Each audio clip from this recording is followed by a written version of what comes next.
지난 8일 대구에서 40대 남성이 실종됐다는 신고가 접수됐습니다. 실종된 남성은 건설업체를 운영하는 48살 김모 씨로 태어난 지 50일 정도 된 아이의 아빠였습니다.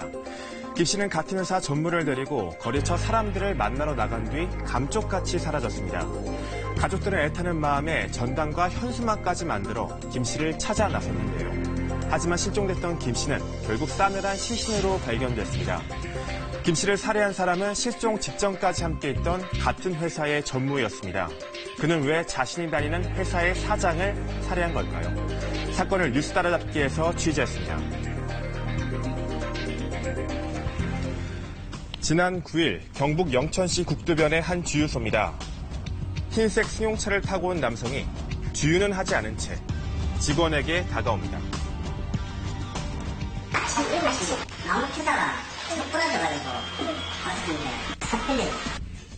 삽을 빌려간 남성은 1시간쯤 뒤 잘 썼다며 삽을 돌려주고는 사라졌습니다. 1시간 만에 돌려주고 왔었어. 뭐래요? 그 사람이 삽 갖다 주면서?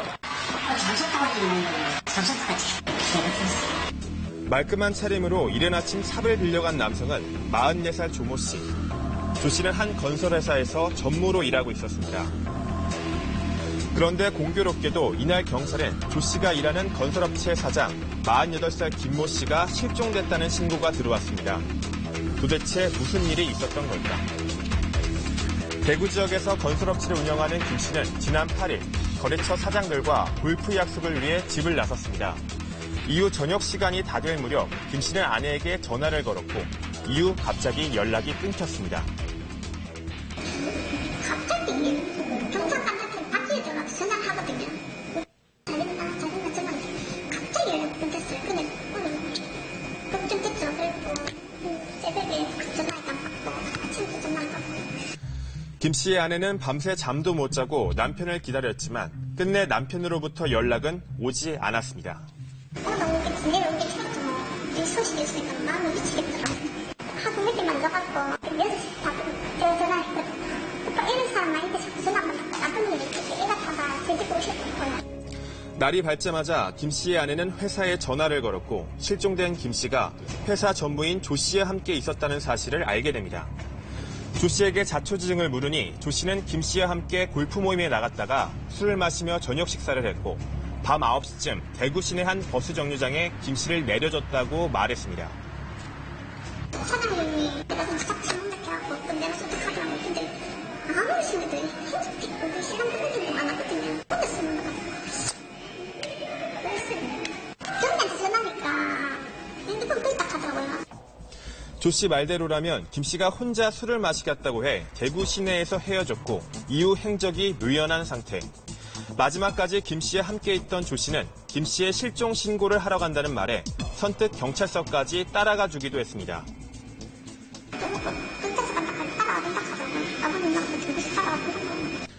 50일밖에 안 된 아기와 아내를 두고 갑자기 사라진 김 씨.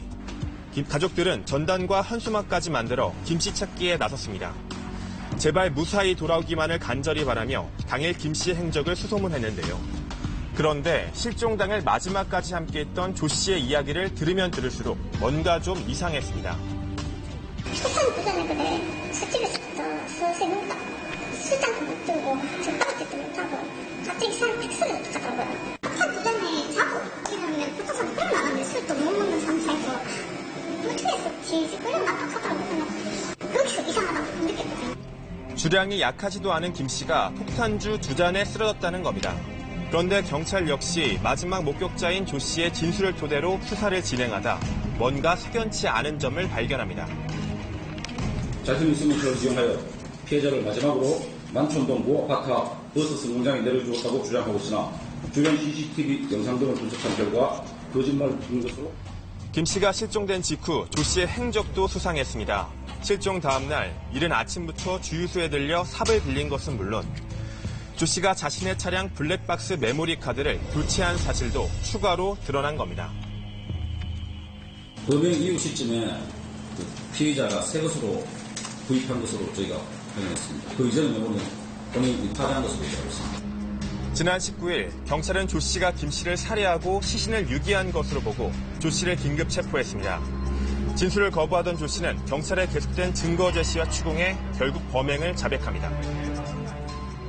수면제를 넣은 숙취 해소제를 차량 트렁크에 보관하여 두고 있다가 인근 식당에 들어가기 전 피해자에게 먹이고 식사 중 잠이 든 피해자를 살해했으며 이후 자신의 승용차 트렁크에 시신을 싣고 다음 날 야산에 안매장하였다고 자백하였습니다. 조 씨는 김 씨가 평소 자신을 무시하고 처우 개선도 해주지 않아 불만이 많았다고 진술했습니다. 취재진이 확보한 문자 메시지에도 조 씨가 김 씨에게 승진과 월급 인상을 요구한 내용이 담겨져 있었습니다. 피해자의 진술로는 어떤 새벽부터 나와서 열심히 일을 했는데 작년에 비해서 원래 회사가 좋아졌음에도 불구하고 월급 인상이라든가 처우 개선 이런 것들이 이루어지지 않아서 평상시에 좀 불만이 있었던 것으로. 조 씨가 경북의 한 야산에 안매장한 김 씨의 시신도 지난 20일에 발견됐습니다. 김 씨의 아내는 믿었던 조 씨가 남편을 살해했다는 사실에 큰 충격을 받았습니다.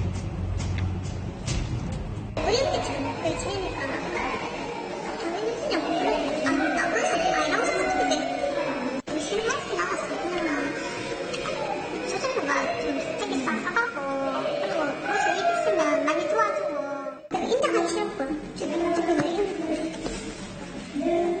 주변에 진짜 막 그런 생각 안 했는데 경찰은 보다 정확한 범행 동기를 밝히기 위해 조 씨의 채무 관계 등을 조사하고 있다고 밝혔습니다.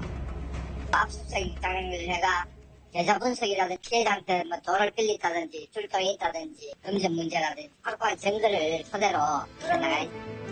경찰은 오늘 조 씨가 김 씨를 안매장한 야산 등에서 현장 검증을 실시하고 공범 여부를 밝히기 위해 수사를 진행할 방침입니다.